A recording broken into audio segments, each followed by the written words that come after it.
Hi, it's the Chappiness guy. Welcome to this episode of Vestibular Talks. Today's special guest is Marisa. Marisa was diagnosed with vestibular migraines a few years ago, and she has been able to defeat them. And now she's much better. She regained her life back, and it could be also not just because of medication, but also the help of hula hoop exercising. So please stay tuned and watch this episode of Vestibular Talks. Remember to subscribe, like, and share it with your friends. All right. Take care, guys. Hi, Marissa. We're live. Hello. How are you today? I'm good. How are Great. you? Well, good. Welcome to this episode of Vestibular Talks. It's an honor to have you here, and I really appreciate you taking the time to chat with us and share your story. Yeah, thank you for finding me. This is good. I like Yeah. being able to bring awareness to this. And when you said thank you for finding you, I don't believe in coincidences. I believe that things happen for a reason. So I Yeah, think we were meant to connect. I agree. I agree. All right, Marisa, would you mind telling us a little bit about yourself, your story? Yeah, so my story was, I think it happened about 5 years ago. And I just literally woke up one day and I had this weird like humming in my head. And I was like, what is that noise? And so I thought I had like an ear infection or something. And it was weird, is like as the days went by, I started to get dizzy, and then I started to have like horrible like right side head pain, really Mhm. weird noises in my head. Like when I would go like this, it would sound like bouncing or something. It was Oh, really strange. I had a lot of like noise, and that was really bothersome because it was just like I uh-huh. woke up and I was like, what is going on? Yeah. So from there, I went to like a lot of doctors, and they're like, oh, it's probably an ear infection. Here, take this medication. And I was like, okay, it still isn't going away. It seems like things keep getting worse. I'm starting to like get anxiety because I'm like, people aren't understanding what I'm saying. You go to the doctors, they rush you out. You're just like, okay, this is okay. Now it's been like all of a sudden 6 months into it. I've looked up everything on the internet of what it could be. My mind is like getting crazier because I'm like, things are really hurting. Like now I'm like, I can't even like walk. At a certain point I got where I wasn't able to walk. I couldn't take care of my kids anymore. I was just like on the couch, and I started getting deeper in my head. And like, so I started to see specialists, and they were like, well, we can't really help, blah, blah, blah, just pushing me Yeah. along. And it was making me crazier. And I found this group actually because I thought it might be this thing called superior canal dehiscence based on some of the symptoms that I had. So Mhm. I found a group on Facebook, and they would like knew the top doctor for it. So I made an appointment with him, and it was like I had to wait for like 4 months to get into Johns Hopkins and go to a different state. But I was like, I can't handle this anymore. Like I'm going crazy. Yeah. The doctors won't listen to me. Like I have a problem. I can't walk. I can't, like, Mhm. walking felt like the whole earth is Oh, bouncing, and yeah. nobody listened to you. It's just like so frustrating. Um, so I went there, and he found that I had superior canal thinning, and it wasn't even that, not even that thin, but I had these certain tests that made it that I had this. But Okay. most of my symptoms were related to vestibular migraines, which are part of superior canal dehiscence. It can be a symptom. So he treated me with nortriptyline, and I was on gabapentin. And at first I was like, this is never going to work. How is it going to take away my dizziness? How is it going to do all these things? Like I could hear my eyes blinking and weird stuff. And it did. It worked after about 2 months into it. So that's kind of like a fast overview. Okay. Well, so many interesting things. Before we get into it, I like to say I love your nails. I just saw your Oh, nails, and I was like, those are really cool nails." thanks. um, but yeah, so very interesting. So when similar to my case, I was fine one night, went to bed, woke up the next morning and the world changed. I Yeah. pressure in my ears, weird noises as well. It was almost like in the movies when they see somebody is standing next to a bomb or a grenade, and then they are all like disoriented after the blast goes Yeah. off. Like that's how I felt. I woke up and I was like, what's happening to me? Yeah. So your story kind of like reminds me of those moments. And when you say you woke up, you were hearing these noises. What kind of noises were they? Were they just like a humming or a beeping or like a whoosh, like a wind? Ugh. The noise initially started with this humming, and it sounds like almost like a bass in my head, like a bass, like speaker, and it's just like Yeah. it's a vibration almost, and it's like a vibrating low humming, and then I actually started having like the regular, what people probably understand tinnitus as, is like that, the high pitched one. But then it started with like scraping noises with the humming, and then the regular tinnitus. I had like all these different noises, and they literally were starting to drive me insane. Like that was like Yes. one of my hardest, like, bad times. Like I was really like on the verge of suicide, because I was like, I can't live like this. How is anybody going to live like this? I'm going crazy with these noises, and I couldn't get rid of them, and it was like making me insane. Yeah. Thank you for being strong enough to say the word suicide, because many people are ashamed of discussing the topic, but it is very common that people with vestibular disorders get to that point, because Yeah. I experienced it myself, and I never in my life ever thought of, like, before this, the word suicide never crossed my mind Right. until this happened. And I think it's because it's not only the physical symptoms, but it's the mental game that is plays with you, because Yes. you're trying to explain to people all these weird symptoms, and people kind of like dismiss you. They're like, that sounds very strange. They are like, how are you experiencing these weird things that don't make any sense? Because the ground bouncing is a very strange symptom to explain. People don't relate to No, I it. totally agree. Yeah, so it's I understand the anxiety that comes with this, and anxiety kind of like fits it, because you're feeling like there is no hope, there is no way out, Yes. and the anxiety keeps like putting these ideas on your head, like, oh, this is going to be the rest of your life. This is never gonna get better. This is never going to change. Your life is over. So I get what you're trying to say. Everything you're saying is exactly how I felt, and it's making me feel like, I don't know, like I'm getting a little emotional, because everything that you're saying is exactly the way I felt. And I don't think that, and like everybody around you, they start to think that you're going crazy. They're like, why is she getting so upset because of an ear thing? And she needs to Yeah. get it together. And they don't understand that you're living in a personal hell. Like you're literally just trying to survive. You can't see. You're like, your whole world is bouncing around, which also makes you super tired. Your head is in pain constantly. You're hearing all these noises. And it's like, and all the friends that I had during that time were not the greatest of people, because I realized that they were all like, ew, like I can't deal with this. I don't want to hang out with this Right. person. And it's like, in some ways, looking back, that made it even worse. I had nobody. But now I realize who good friends are. And Yes. my whole life has changed. I'm sure yours has too. Everything has changed. Absolutely. Everything. I mean, I'm definitely more adventurous now. I try to do as much as I can, because I know that at any point your whole life can change, and you might not have the ability to live your life normally again. Yeah, yeah, that's very true. I agree. This helped me appreciate the little things more, like the appreciate life more, and not take things for granted, not take life or people for granted. And you're 100% correct. I lost a lot of friends when this started, because they were like, oh, you can't come out anymore, you can party, you can drink, you can do Yes. anything. So they kind of like just went to do their own thing.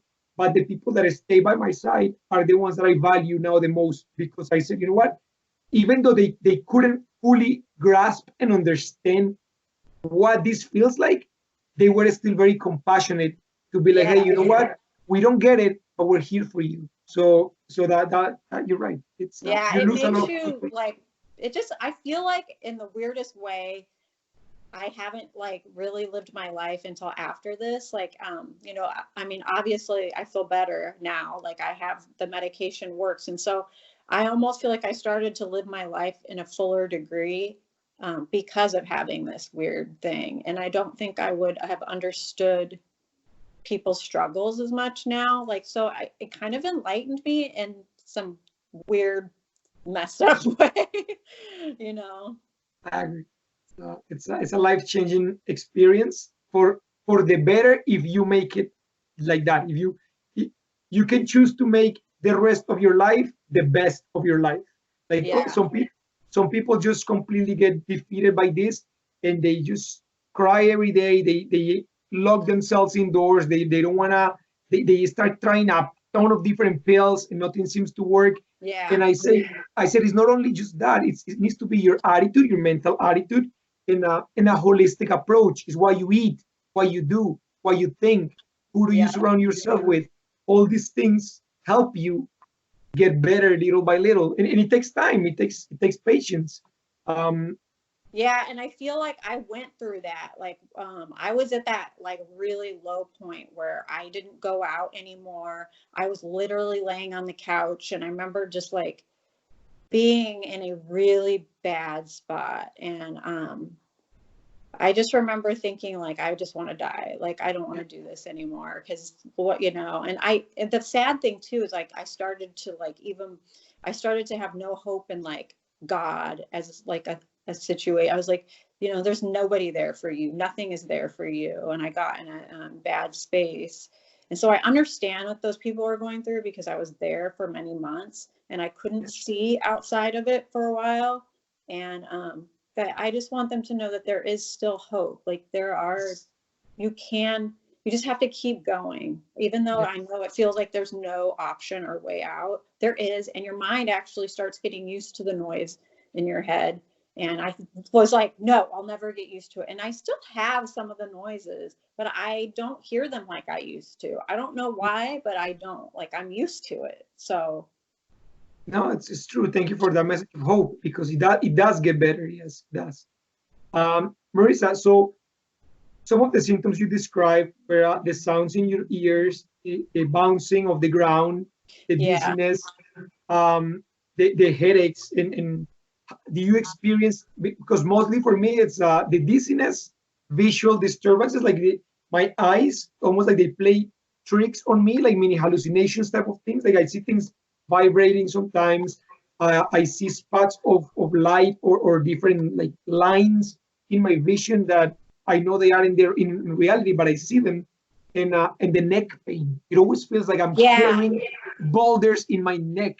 So do you experience anything like that?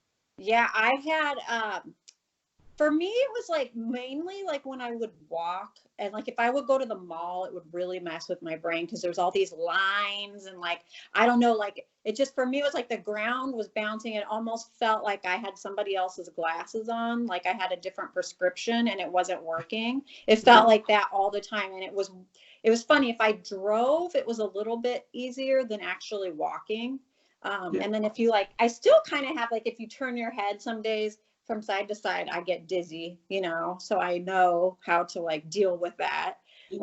And yeah, mine was like my jaw hurt so bad and like it like right through here. I thought I always had a sinus infection, like a really, because when you get a sinus infection, it hurts like in your teeth Yeah. and Yeah. it hurts in your nose, like right in here and all this. So I kept thinking I had, well, maybe it's a sinus infection, but it wasn't. It's all due to this migraine situation. And I did have neck pain and I felt like I had lumps and all this stuff, you know, and I can't tell if I was just maybe being, you know, thinking that I had more things than I did. But yeah, I definitely had like my whole side of my head hurt. And I could actually feel like trigger points, like where the nerves were that were hurting. You could like press on them and I could feel where they were coming from. But yeah, like the pain was bad. It is, and it weighs you down. You do not realize it until you've lived without it for a second. And then it comes back and you're like, oh my God. Because sometimes I'll get like a little bit of like, I can feel like a tooth pain and I'm like, I know that it's not a cavity, it's the migraine. And so I Yeah. kind of get it every now and then where I'm like, there's the tooth pain. So I just know it's like, you have to almost go through a whole year cycle of having it. So you're used to all the weird stuff that pops up with Yes. it. Yes. I tell people that because I talk to a lot of people online and they are like, oh, but I don't think it's a migraine because I have pain in my mouth or I have pain in my neck or I Yeah. have severe symptoms. And I said, yes, it's a, we often think migraine just the headache. We often like associate migraine and headache, but these migraines evolve. Like they have like these cycles that sometimes it could be noise in the ears, sometimes it can be neck pain, sometimes it can be the dizziness, and it's all, as you say, it's all related to the migraine itself. But Yeah. it just seems like it's not connected, but it is. Well, and then another weird thing that popped up that my doctor said could be related to a migraine, which is really weird, is all of a sudden one day I like turned my head like this and I heard this like almost like a ripping paper sound, and my hearing went completely out from nowhere. I lost my hearing in my right ear and I was like, oh my God. And then the tinnitus was really loud because there's nothing to drown it out. And so it was so loud. And then I had to go to the doctors and get an injection of steroid through my eardrum. And while that was like taking effect, my hearing, I didn't know what was going on, but it was trying to come back. And I could hear all these chipmunk noises and like, I mean, it makes you insane. I would literally be like institutionalized back in the 1800s because they would be like, you're crazy. But Yeah. so my hearing started to come back, but so I lost my hearing and it did come back. But like, there's so many things that happen with it that people don't get. And if you say migraine, people like think it's just a headache, No, it's like your whole body.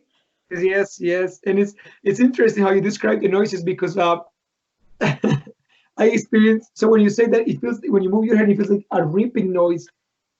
I describe it as a scratchy noise. To me I didn't see, and sometimes when I open my mouth, it goes like it's almost like I have a loose, not a coin or something that is bouncing inside my ear because it goes tick tick tick tick tick tick, and you can switch sometimes from left to right.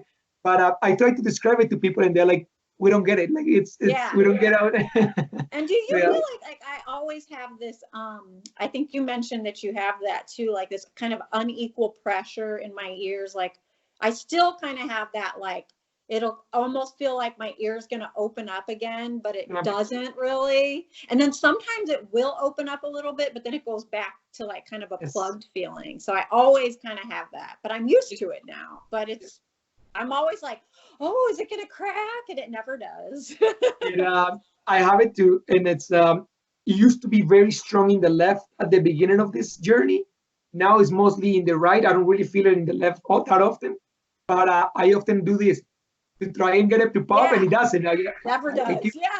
Yeah, it just when doesn't it pop. first happened, I kept trying to do those like nasal drains and like pushing out to make my ears pop. I did so much and it never worked, and then that was also making me feel crazy. And so something that is very powerful and very interesting. You said that after taking the medication, so nortriptyline, I'm very familiar with because that's one of the first line of defenses that neurologists or doctors use for these conditions. For two reasons. One, because it helps your anxiety calm down a little bit, so it helps your parasympathetic system and your sympathetic system kind of like level up again, and it also decreases the frequency of the migraine attacks. So that I'm familiar with. I am not too familiar with the second medication that you mentioned. What was it again?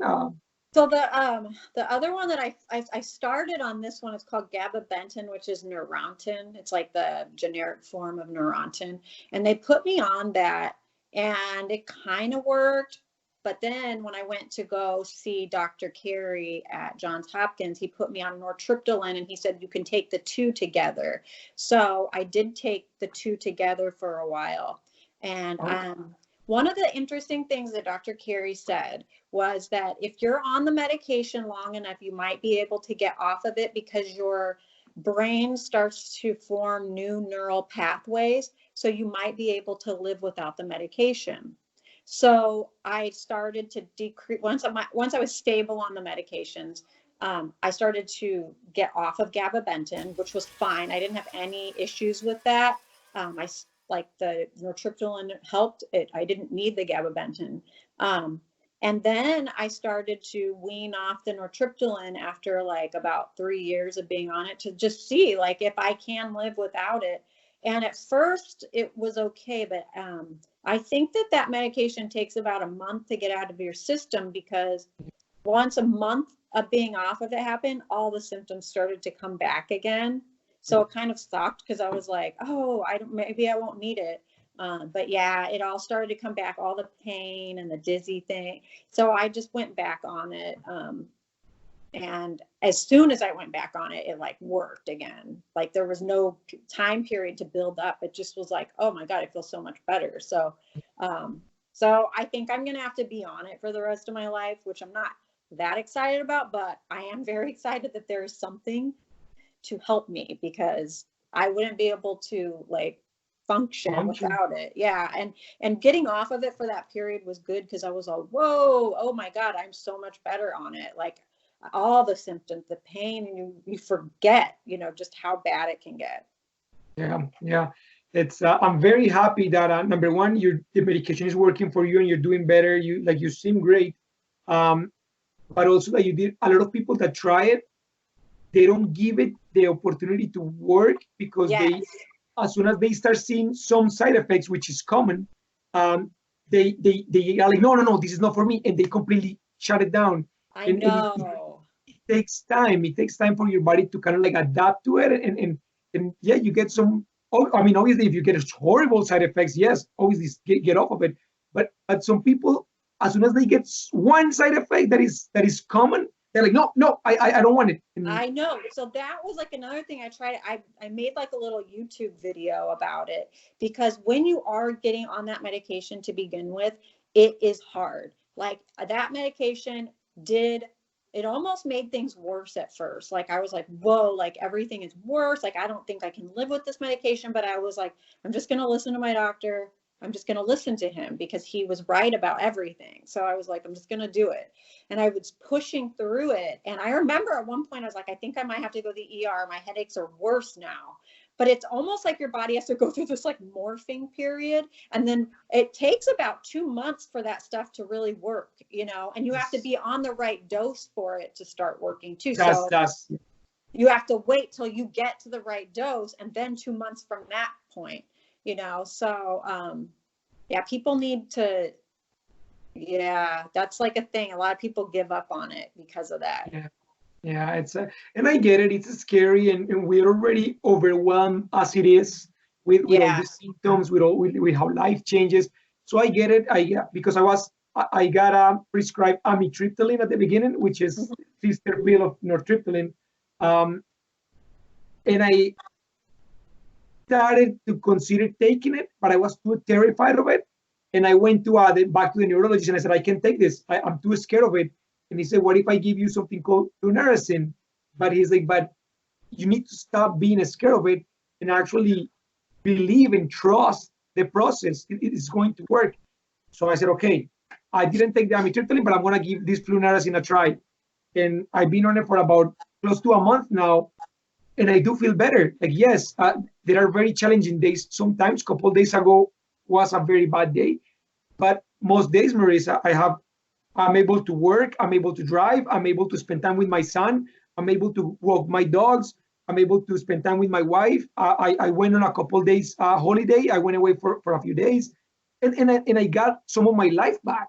So I agree with you. Some people need to give the chance to the medication to, yes, have maybe keep like a journal, so you can keep a record of the symptoms, but don't be too paranoid about it. Just be like, okay, I'm gonna, like you say, trust the doctor, trust the knowledge, trust the process, and see what happens. Yeah, and it's hard. I know it's hard for people in our situation to trust the doctors, because you probably went through it too, where most of the doctors out there they don't care. They want you in and out. They don't know what they're talking about when it comes to this kind of thing. And so it's hard to build trust.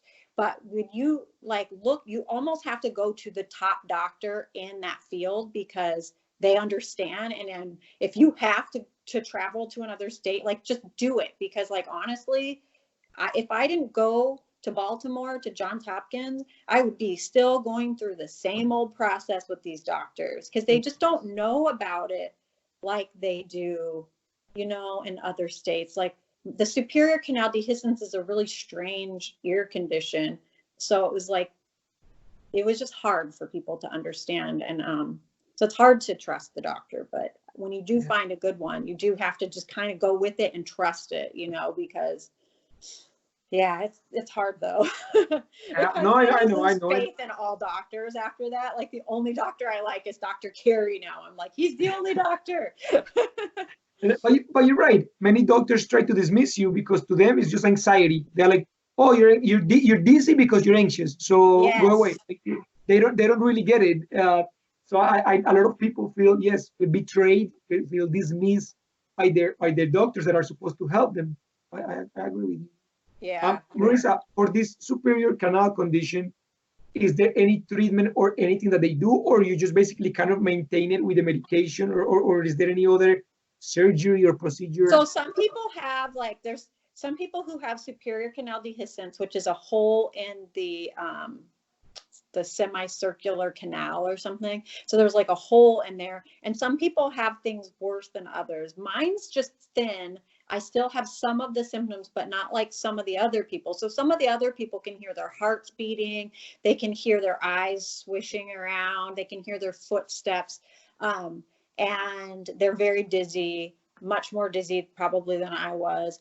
And so what Dr. Carey would do is he would first try to see if some of the conditions were the vestibular migraine part of it. And he would give the medication. If that didn't work for some of these severe cases, then they do have a surgery that they do to plug the hole. Okay. But it's like a craniotomy. It's like a real bad. You don't want to do it if you don't have to. And sometimes it doesn't really work very well for some people.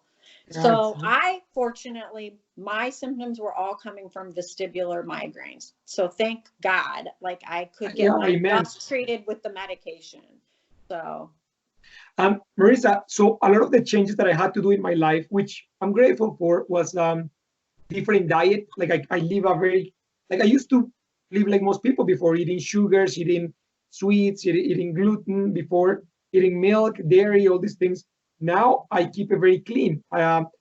Veggies, very clean protein, no milk, no gluten, no sugar, no alcohol. Do you have to make any changes as well, or that didn't really affect you? I read the whole vestibular migraine book, and I did kind of stick to that diet for a while because I wanted to see if it worked. And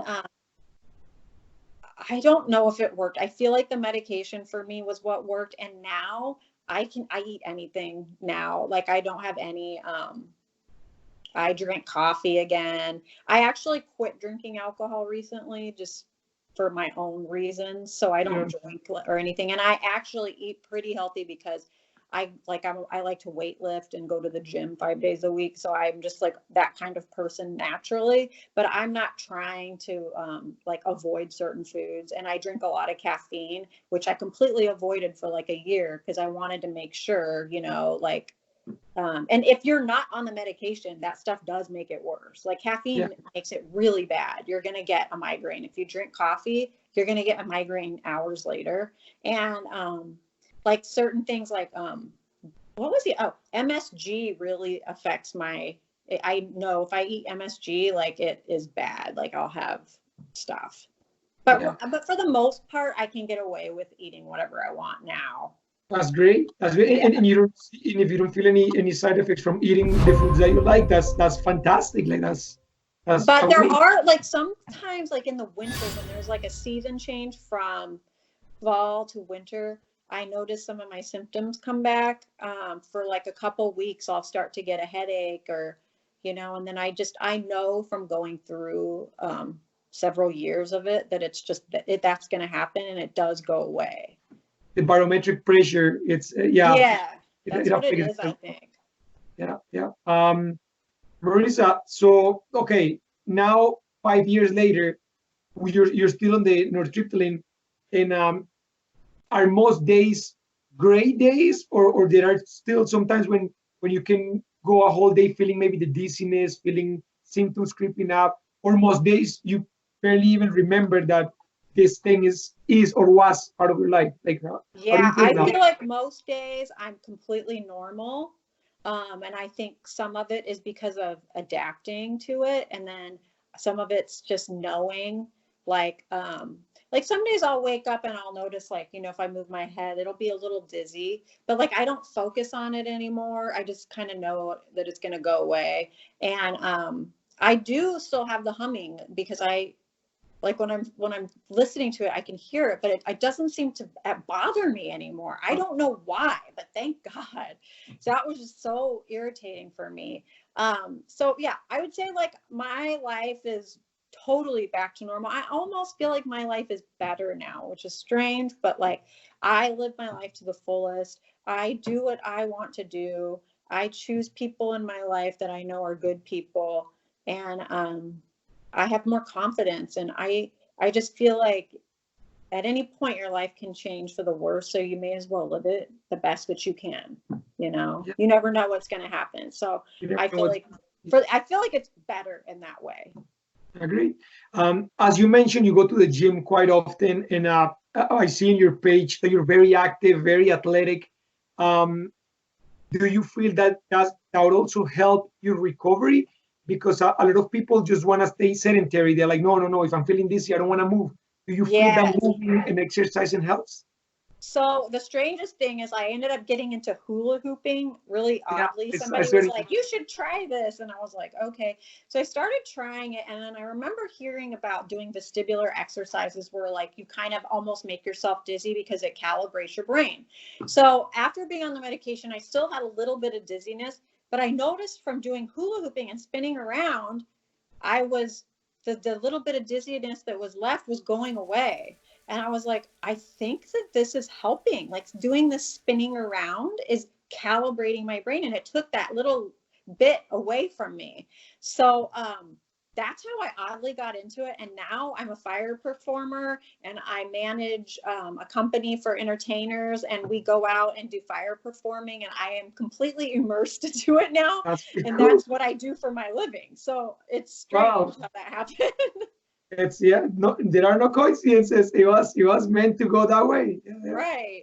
And then Um, I am active because it makes me feel better mentally, just getting out, and I have to work out. It's like my personality needs to exert lots of energy. I'm a very like ADD person, so I need to move around. So I work out because it makes me mentally stable.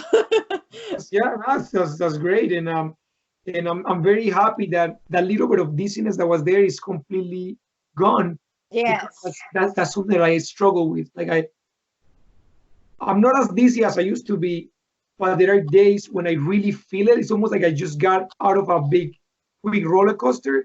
So I can feel the pressure in my head. I can feel like the moving sensation that things are starting to like maybe kind of like spin a little bit. So it's unsettling. I can handle it, but I don't like it. So I Yeah. live with it, but I don't like it.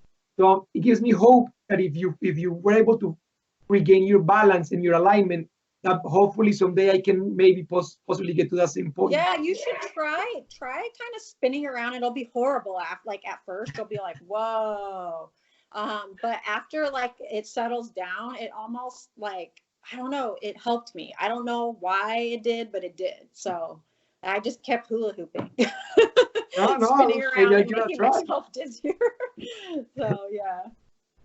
Marissa, before we go, is there anything that you'd like to say to the people that whether are just starting their journey or they have been in it for 3, 5, 10 years and still haven't found that healing area? Is there anything that you'd like to tell them regarding your own experience? Yeah, I feel like I've been through that. I understand it completely. Um, it's hard because if you've been going through it for a long time, I'm sure you've tried a lot of different things, but I always find that there's like a strange thing that's still there that you haven't found that you will find, and it will help you. And I, I just always notice that in life, that there's these weird little things that will all of a sudden come up, and it will be the thing that helps you. And if there is still hope, because if I got out of that, you could get out of it. Like and maybe getting on like an antidepressant just for the antidepressant reasons is a good idea, because it can get darker as you're in it, and to try not to focus too much in that misery. I also would say to not be on those groups anymore when you're in that space, because although the groups can be helpful at a certain point, they can also just keep reminding you of how bad it is, and hearing other people suffering is almost bringing it to you. So I would say to try to stay away from the groups if you've been in them and you know what you have, and try to get out and be in nature a little bit. Go for a walk, even though it will be dizzy. I think that getting yourself out into nature and like breathing fresh air is helpful. So I do think there's always hope. I think that there is that weird thing that you will find, but you just have to keep trying. You can't give up. I think that's yeah. Very nice. Marissa, I know you probably like your privacy, but if somebody wants to reach out to you, somebody that sees this video, is there any way that they can ask you questions, contact you, or get a hold of you if they want to maybe learn a little bit more about how you got better? Would that be okay? Yeah, through my Instagram, there's like there's a button you can just, it says to email, and you can email, or you can just write me like a private message on Instagram. Awesome. So I'll make sure to let them know that they are welcome to contact you if you have any questions. But this has been an extreme pleasure and a very, very hopeful interview, not only for many people, but for myself, because when I look at you and I see you smiling and I see you so like radiant and like so whole, I feel that I'm going to get to that point again. Eventually, I feel that I'm going to get to that point of fully gaining my life back. Yeah, so just keep trying and stay on the medication for a few, like you got to be on it for like at least 2 months for it to start working. And just, yeah, try spinning around and trying those vestibular exercises, because they do help. Yeah. No, awesome. Thank you very much. And I hope we can catch up again soon. Yeah, a pleasure. All right. Have a good day, Marissa. All right. Bye. You too. Bye-bye.